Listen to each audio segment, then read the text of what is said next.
আমি আমার বাড়িতে গেছি, আর সেই আমার বাড়িতে যাওয়াটা যে এত বড় অপরাধ আমি নিজেও ভাবতে পারিনি। নারী হতে চরিত্র লাগে, সুন্দর চেহারা তো বাজারেও নাচে। অলরেডি অ্যাকশন নিয়েছি। তোমরা যদি সাবধান হতে চাও তাহলে ইমিডিয়েটলি সমস্ত অনেকটা কষ্ট হতো, এখন পুরো 99% আমরা মানিয়ে নিয়েছি। সত্যি বলছি, এটা রন আমি দুজনেই। প্রীতি মণ্ডলকে নিয়ে আবারও একই বলতেছে বং রন, মানে বাপন বিশ্বাস। অন্যদিকে তার পাল্টা জবাব হিসেবে আবার প্রীতি মণ্ডল কি বলতেছে বং রনকে। সরাসরি সেই ভিডিওগুলো আপনাদের মাঝে দেখাবো।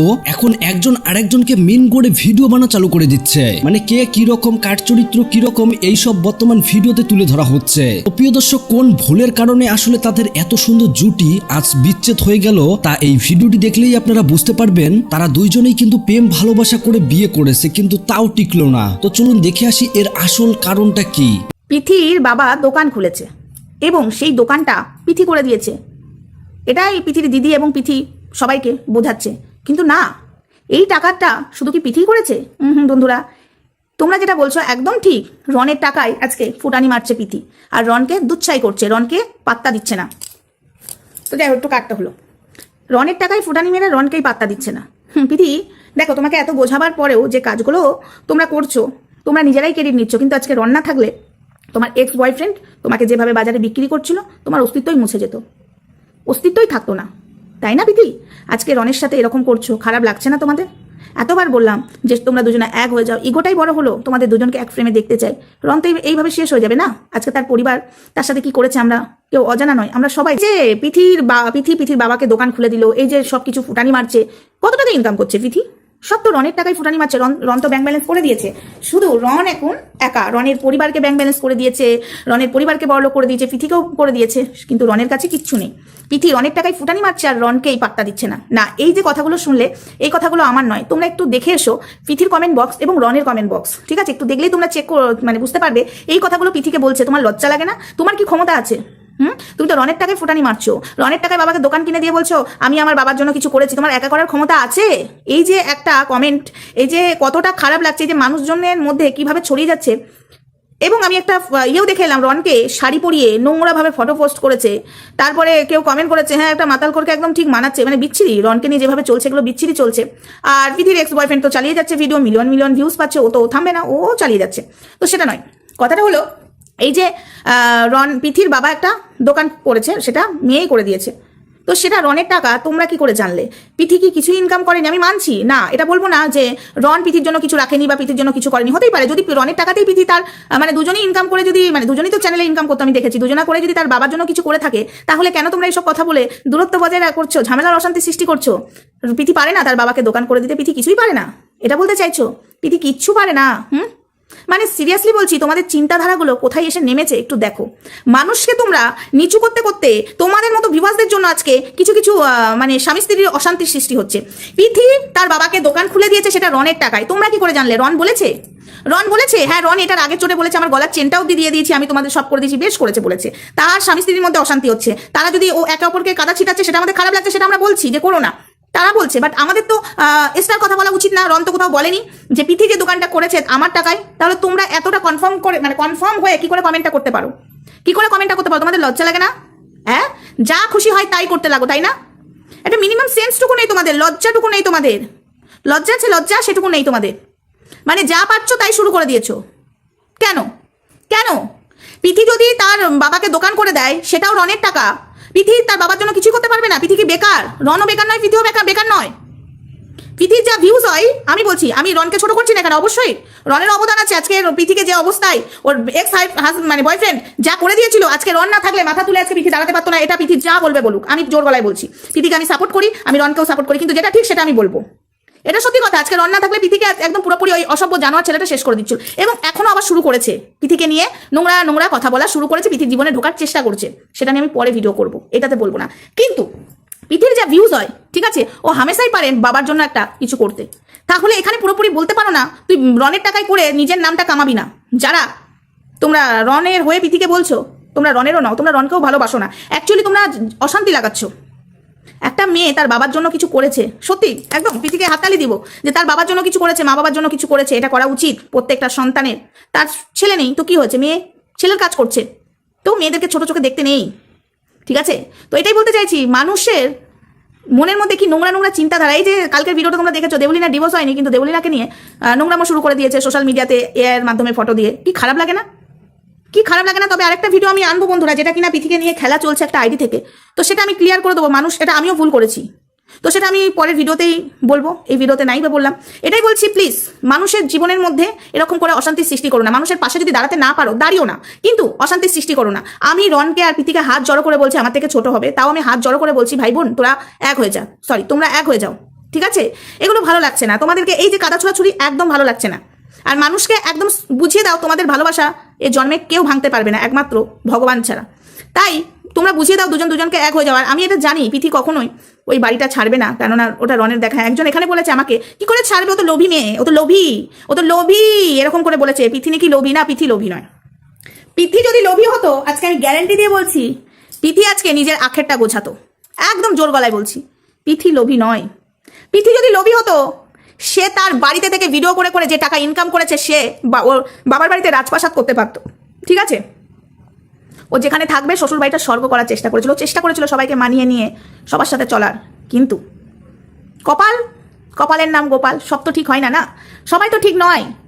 এই যে আজকে তোমরা বলবে, আমাকে কিন্তু সব দায়িত্ব পালন করতে হয়, এটা সত্যি কথা, আমাকে সব দায়িত্ব পালন করতে হয়, এবং আমার শাশুড়ির চুলে কালার অবধি করে দিতে হয়, কাটিং অবধি সব কিছু আমি করে দিই, এবং যতটুকু। কিন্তু আমার যে ননদিনী আছে, বড় ননদিনী, ঠিক আছে, একসাথে মানে ওই থাকতে দিল না আমাকে, ঠিক আছে? ও থাকতে দিল না। ও বিবাহিত ননদ, ঠিক আছে, বিবাহিত ছেলে মানুষ করার নাম করে করে করে করে মানে ছেলেকে দেখিয়ে ইমোশনাল করে সব কিছু আখেরে নিয়ে নিয়েছে। এবং এই জিনিসটা আমার ছেলে পছন্দ করে, নেব যাতে আমার ছেলে বা আমরা না পাই সব, ঠিক আছে? আমরা সেখানে মানে করতে জানি, কোনোদিন বলি না, জাস্ট বলছি, হয় না কিছু কিছু মানুষের জন্য। সবাই না বাবার বাড়ির ওই সুখের বালিশটা, পাঁচ বালিশটা ছেড়ে বসে বসে খাওয়াটা ছেড়ে শ্বশুর বাড়িতে কোনো মেয়ে অশান্তি করতে আসে না। কিন্তু আমি চাইলে মুখ লাগিয়ে ঝগড়া করি, কতদিন কে ঝগড়া করবে? তার থেকে বাবা, যে ঠাকুর যে ফুলে সন্তুষ্ট, তাকে সেই ফুলে সন্তুষ্ট করো। Ex boyfriend. তো আমার কাছে কথা হলো, এই ছেলেটি ভিডিওতে কিছুই কিন্তু বলার তেমন ছিল না। তার কাছে কয়েকটি কমেন্ট এসেছে, তার কাছে কয়েকটি ফোন এসেছে, SMS এসেছে, কি প্রীতি সম্পর্কে জানতে চেয়েছে, বা সত্যিই যে প্রীতি এবং রনের মধ্যে যে একটা বিচ্ছেদ হয়ে গিয়েছে, এরকম একটা সোশ্যাল মিডিয়ায় চারিদিকে শোনা যাচ্ছে, সেটা কতটা সত্য বা সেটা কতটা মিথ্যা, বা প্রীতির ফোন নাম্বার চাওয়া হচ্ছে এই ছেলেটির কাছ থেকে, এক্সেট্রা ব্লা ব্লা ব্লা। এছাড়া কিন্তু ছেলেটির ভিডিওর মধ্যে এমন কিছু ছিল না। কিন্তু তাহলে ছেলেটি ভিডিও কেন করলো? 2 মিনিটের একটা ভিডিও। ছেলেটার ভিডিও অনুসারে ছেলেটা যে প্রশ্নগুলো করেছে, সেই প্রশ্নগুলো যে একদম ফেলে দেওয়ার মতো সেটা কিন্তু নয়। কিন্তু ভিডিওটা করে যে আবার মহৎ কাজ করেছে, প্রীতির প্রতি সে কতটা এখনো পর্যন্ত মানে কি বলবো, কোথাও না কোথাও তার সফট কর্নার আছে, বা এখনো পর্যন্ত সেই ভালোবাসাটা রয়েছে, সেটা প্রমাণ করতে চেয়েছে। সেখানে আমি বলবো পুরোপুরি একদম বিগ জিরো। কারণ সে একটা যে সুযোগ পেল, এবং সেই সুযোগের সৎ ব্যবহারটা কিন্তু করে ফেললো। কিভাবে? সে কিন্তু ভিডিওটার মধ্যে এই কথাটা একবার শুনিয়েই দিল যে যে মেয়ে আমাকে কখনো মানে আমাকে ঠকাতে পেরেছে, সে কিন্তু তোমাকেও একদিন ঠকাবে। এই কথাটা ছেলেটি কিন্তু আগেও বলেছে এই রনকে, তার ভিডিওর মাধ্যম ধরে। তারপরে ছেলেটি বলছে, রনকে বোঝাচ্ছে যে আমিও তো অনেক কিছু দিয়েছি, তুমি যেমন ফোন দিয়েছো, টাকা দিয়েছো, সোনা দিয়েছো, হ্যান ত্যান এক্সেট্রা ব্লা ব্লা দিয়েছো, আমিও তো এরকম অনেক কিছু দিয়েছি। তা বলে কি আমি এগুলো শুনিয়েছি? প্রথম কথা, রন যেগুলো বলেছে অবশ্যই এগুলো একটা ভুল বোঝাবুঝি, একটা মিস আন্ডারস্ট্যান্ডিং, একটা কোথাও না কোথাও রাগ অভিমান থেকে রন কিন্তু এই কথাগুলো বলেছে।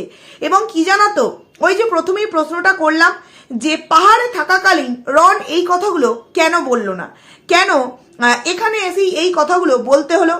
কারণ তোমরা রনের ভিডিওটা দেখলে, মানে এই যে 7-8 মিনিটের না 11 মিনিটের একটা ভিডিও দিয়েছিল, সেই ভিডিওটা দেখলে বুঝতে পারবে যে রন কিন্তু ভিডিওর লাস্টটুকুনি অংশ মানে বং রন বলে পাহাড়ের অংশটা দিয়েছে। আর বাপন বিশ্বাস দিয়ে যে ভিডিওটা প্রথমের দিকে দিয়েছে বা বললো যে কথাগুলো, সেটা কিন্তু যথারীতি একটা গ্রামের চারিদিকে, মানে পেছন পোর্শনে পুকুর, আম গাছ আছে, এবং সেখানেও বসে বসে ভিডিও করছে।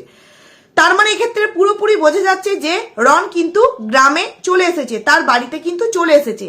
এবার বিষয়, রন কেন ওখানে বসে এই কথাগুলো বললো না? কারণ রন তো পাহাড়কে খুব পছন্দ করে। তাহলে নিজের গার্লফ্রেন্ড বলা খুব ভুল, নিজের বউ, নিজের স্ত্রী সম্পর্কে যখন এমন কিছু কথা আমি সোশ্যাল মিডিয়ায় বলবো যেটা কিনা তার জীবনটাকে তছনছ করে দিতে পারে, সেই মেয়েটির জীবনটাকে তছনছ করে দিতে পারে, সেই কথাগুলি বলার জন্য সে তার প্রিয় জায়গাটাকে কেন বেছে নিল না? কেন সে এখানে এসে এরকম কিছু কথা প্রীতি সম্পর্কে বলতে বাধ্য হলো? আমি তো এখানে ব্রেন ওয়াশ ছাড়া আর কিছুই খুঁজে পেলাম না। তো সেক্ষেত্রে শুভজিৎ নামক যেই ছেলেটি এই সময় সুযোগের সদ্ব্যবহার করলো, যে সেই মানুষটি হয়তো মারা গেছে বাট তার জন্য ভালোবাসা আমার মনে এখনো রয়ে গেছে। তার ভাবনা এটা হলেও হতে পারে যে প্রীতি যদি রনের কাছ থেকে ঠেকা খেয়ে বা ধোকা খেয়ে আবার যদি এই ছেলেটির কাছে ফিরে আসে, কখনোই না। প্রীতি নামক মেয়েটিকে যারা চেনে বা যারা ভালোবাসে, যারা বোঝে, তারা কিন্তু এতটুকুনি প্রীতিকে বুঝতে পেরেছে মেয়েটা কতটা একটা ধৈর্যশীল এবং একটি খুবই বুদ্ধি সম্পন্না মেয়ে। যথেষ্ট সহ্য শক্তি কিন্তু ওর মধ্যে ভগবান দিয়েছে। খুব অল্প বয়সের একটা ভুল যেটা কিনা প্রীতি করে ফেলেছে, এবং সেই সময় ভাইরাল হবার নেশায় প্রীতি কিন্তু ওই সমস্ত ভিডিওগুলো করেছে, এবং প্রীতির আইডিতে এখনো পর্যন্ত কিন্তু সেই সমস্ত ভিডিওর কোনো রকম কোনো বিন্দু মাত্র আমরা কিছু দেখতে পাই না। দেখতে পাই কার আইডি থেকে? এই ছেলেটির আইডি থেকে। ছেলেটি মানে এই শুভজিৎকে আমি বলবো, তুমি তো খুব বড় বড় কথা বলছো যে আমার কাছ থেকেও তো অনেক জিনিস আমি দিয়েছি, তা বলে কি খোঁটা শোনাতে হয়? মানে তুমি সুযোগটা নিয়ে রনের মানে প্রীতির মনে রনকে নিয়ে আরো একটা ভুল ধারণা তৈরি করাবার চেষ্টা করার জন্য তুমি ভিডিওটা করলে। তুমি যদি প্রীতিকে এখনো পর্যন্ত খুব ভালোবেসে থাকো, তাহলে আমি বলবো যে ডিপিটা নয় তুমি রেখে দিয়েছো, এটা তুমি তোমার ভিউয়ার্স বাড়াবার জন্য। বাট এই যে তোমার কোথাও না কোথাও যে লিপ কিস করা ভিডিওগুলো বা আরো এমন অনেক রিলস আছে যেগুলো একটু অন্যরকম রিলস, পুরোপুরি বোঝা যায় যে সেই সময় প্রীতি ছিল পুরো একটা অল্প বয়সী মেয়ে। এখনো এমনিতেও অল্প বয়সী, কিন্তু তখন আরো অল্প বয়স ছিল।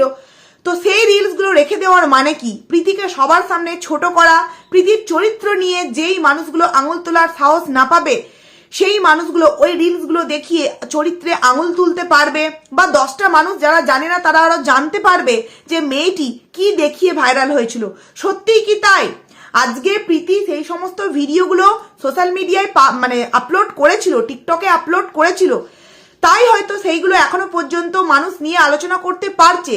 বাট এমনটাও তো হতে পারে যে এইরকম ঘটনা রনের জীবনেও ঘটেছিল, বাট রন সেগুলোকে সোশ্যাল মিডিয়ায় আপলোড করেনি, যেই কারণে রনকে নিয়ে এত ইজিলি কোনো মানুষ না তো রক্তের দোষ দিতে পারে আর না তো আঙুল তুলতে পারে। তাহলে সেক্ষেত্রে আমি বলবো শুভজিৎকে, তুমি যদি এতই ভালোবাসো তাহলে ওই সমস্ত রিলসগুলো যেগুলো কিনা নোংরা ধরনের রিলস, সেগুলো তুমি কেন রেখে দিয়েছো? তুমিও খুব ভালো করে জানো যে প্রীতিও সেই সময় নিজেকে ভাইরাল করবার নেশায় এই সমস্ত জিনিসগুলো করেছিল। যদিও বা আমি বলবো ভুল করেছিল, কিন্তু বাচ্চা বয়সে দেখতে গেলে অনেকটা অল্প এজ ছিল, তবুও সেগুলোকে মেনে নেওয়া যায়, তাই তো? আর এমনটা নয় যে প্রীতি রনের কাছ থেকে এগুলোকে লুকিয়ে রনের জীবনে এসেছে। প্রীতি এগুলো লুকাবে তো অনেক দূর কি বাত, এই ভিডিওগুলো ডিলিট করার জন্য কখনো এই ছেলেটিকে বলেছে বলে আমার মনে হয় না। কিন্তু ছেলেটা যেভাবে আজকে একটা উদার মনোভাবের পরিচয় দিল, এবং কোথাও না কোথাও প্রীতির মনের মধ্যে রন সম্পর্কে আরো খারাপ কিছু ঢোকাবার চিন্তা ভাবনা করছিল, যে আমিও তো অনেক কিছু দিয়েছি, ভালোবাসলে কি দিতে হয়, ভালোবাসলে কি এইভাবে শোনাতে হয়। তুমি যদি ভালোবাসো তাহলে তুমি এই সমস্ত রিলসগুলো কেন রেখে দিয়েছো? প্রোফাইল পিকচারটা যে তুমি রেখে দিয়েছো, যে নাকি তোমার কাছে মরে গেছে, সেই মেয়েটির প্রোফাইল পিকচার তুমি স্মৃতি হিসেবে রেখে দিয়েছো, আমি কখনো মানতে পারলাম না। যদি সত্যিই তেমনটাই হতো তাহলে মেয়েটি যাতে সুখে শান্তিতে থাকতে পারে তার জন্য তুমি চেষ্টা করছে, নাকি তুমি ওই ডিপিটা দিয়ে রেখেছো যাতে করে মানুষ তোমায় চিনতে পারে বা তোমার একটু হলেও ভিউজ হয়। যেই ছেলে কিনা 2 মাসে একটাও ভিডিও দেয়নি, সেই ছেলে সুযোগ পেয়ে ভিডিও দিয়ে 4 ঘন্টায় 54,000 ভিউজ। কেউ কি হাতছাড়া করতে পারে? কে কোথা থেকে SMS করলো, কে কোথা থেকে ফোন করলো, তার দায়ভার কি প্রীতি নিয়ে রেখে দিয়েছে? প্রীতি তো নিয়ে রাখেনি, শুধুমাত্র সেই স্ক্রিনশটগুলো দেখাবার জন্য ভিডিও বানিয়ে ফেলা হলো। সত্যি অবাস্তব। তো যাই হোক, এই ছেলেটিও হচ্ছে সেই রকমই, বুঝতেই পারছো। এইবার চলে আসি রন সম্পর্কে যে কথাগুলো আমি তোমাদের সামনে প্রথমেই বললাম, যে রন তো যে কথাগুলো ওর ভিডিওতে বলেছে, দেখবে চারিদিকটা পুকুর এবং আম বাগান। তো রন যথারীতি ফিরে এসেছে। তো আমার কথা হলো, রন যেহেতু পাহাড় পছন্দ করে, সেহেতু নিজের গার্লফ্রেন্ড এবং নিজের স্ত্রী সম্পর্কে এরকম কিছু মন্তব্য করবে যেটা সোশ্যাল মিডিয়ায় নিজের স্ত্রীর মান সম্মানটা নিজেই ধুলাতে মিশাবে, এরকম কোনো স্টেপ কেন পাহাড়ে থেকে রন নিল না? কেন এখানে এসে মানে রন এরকম কোনো কিছু করতে বাধ্য হলো? তাহলে কি সত্যি মানে কেউ বা কারা তার ব্রেন ওয়াশ করলো? মানে এই কেউ বা কারার মধ্যে আমি কিন্তু একবারও বলছি না তার পরিবার বা তার দিদি, কারণ যেহেতু তার দিদি বা তার পরিবার এই বিষয়ের মধ্যে এখনো পর্যন্ত কিছু মন্তব্য করেনি বা মুখ খোলেনি, তাহলে তাদেরকে টানাটা আমার উচিত নয় বলেই মনে হয়। কিন্তু এখানে তো কেউ না কেউ ব্রেন ওয়াশ নিশ্চয়ই করেছে, নচেত কেন এখানে এসে ভিডিওটা তাকে দিতে হলো? নাকি প্রীতির এই উন্নতি, প্রীতি আস্তে আস্তে তার বাবার জন্য একটা দোকান তৈরি করে দিচ্ছে, প্রীতি আস্তে আস্তে নিজের জীবনে অনেকটা এগোচ্ছে, একটা মেয়ের ওপর নানান দিক থেকে যখন টর্চার হয়, টর্চার শুধুমাত্র হাতে হয় এমনটা নয়, টর্চার কিন্তু গায়ে হাত না তুলেও হয়, মানসিকভাবেও টর্চার করা যায়। এবং সব থেকে বড় টর্চার কি জানো? যখন নিজের মানুষটা প্রতি পদে পদে তাকে এইভাবে খোঁটা দেয়, যেটা কিনা সোশ্যাল মিডিয়ায় রন দিয়েছে, রক্ত কথা বলে। যেই ছেলেটি সোশ্যাল মিডিয়ায় তার নিজের লিগাল স্ত্রী সম্পর্কে এরকম একটা কথা বলতে পারে, সেই ছেলেটি অফ ক্যামেরায় কতটা কি শোনাতে পারে আশা করছি আমরা অনেকেই বুঝতে পারছি। আমি রনকে খারাপ বলছি না, বাট রনের কেউ না কেউ তো একটা অবশ্যই ব্রেন ওয়াশ করেছে। এবার তোমরা অনেকেই বলতে পারো রন কি বাচ্চা, তার ব্রেন ওয়াশ করলে তার ব্রেন ওয়াশ হয়ে যাবে? কি জানো তো, যেমন এক বস্তা আলুর মধ্যে একটা আলু পচলে পুরো বস্তাটাই পচে যায়, তেমনি সঙ্গদোষে কিন্তু মানে ভঙ্গদোষে সঙ্গও কিন্তু নষ্ট হয়, এরকম একটা কথাও কিন্তু আমরা প্রত্যেকেই কম বেশি জানি, তাই তো? তো আমার প্রশ্ন হলো, পাহাড়ে গিয়ে এমন ভিডিও না দিয়ে এখানে ফিরে আসার পর কেন এই ধরনের ভিডিও দিল? তার মানে হতে পারে এমন কোনো মানুষ যে কিনা রনের জীবনে এন্ট্রি নিতে চাইছে, যেরকমটা কিনা কিছু কিছু আইডি থেকে জানা যাচ্ছে যে রনের জীবনে নাকি থার্ড পার্সন, মানে প্রীতি তো অবশ্যই লিগাল ওয়াইফ এখনো পর্যন্ত আছে, যতদূর জানি ডিভোর্স হয়নি, এছাড়াও রনের জীবনে নাকি কেউ একজন এসেছে। তবে আমি বলবো যে এই ধরনের ভুলভাল রটনাটাকে প্রীতি তুমি বিশ্বাস করো না। রনের জীবনে কেউ আসেনি, রনের জীবনে তুমিই আছো, তোমার জীবনে রন আছে, এবং আমার দৃঢ় বিশ্বাস যে রন এবং প্রীতি আবারও একদিন না একদিন একসাথে হয়ে আমাদের প্রিয় দর্শক, এতক্ষণ থেকে পুরো ভিডিওটি প্রথম থেকে শেষ পর্যন্ত দেখার জন্য আপনাদেরকে অসংখ্য ধন্যবাদ। পুরো ভিডিওতে দেখতেই পেলেন ইতিমধ্যে সোশ্যাল মিডিয়াতে রন এবং প্রীতিকে নিয়ে ব্যাপক সমালোচনা। কেন এত সুন্দর জুটি আজ বিচ্ছেদ? মানে তারা দুইজন এক এক রকম এক এক সময় ভিডিও বানিয়েছে, আর মানুষ এগুলোই নিয়ে এখন ট্রল করতেছে। দীর্ঘ 6 মাস আগেই নাকি তারা আলাদা আলাদা হয়ে গিয়েছে, কিন্তু এখন এসে এটা ফাঁস। সবাই এখন জানতে পারতেছে যে রন এবং প্রীতির মধ্যে ডিভোর্স হয়েছে, তাদের মধ্যে কোনো সম্পর্ক নেই, একজন আরেকজনকে শুধু মিন করতেছে। প্রিয় দর্শক, পুরো ভিডিও দেখার পর আপনাদের মতামত কমেন্ট বক্সে জানাবেন। ধন্যবাদ।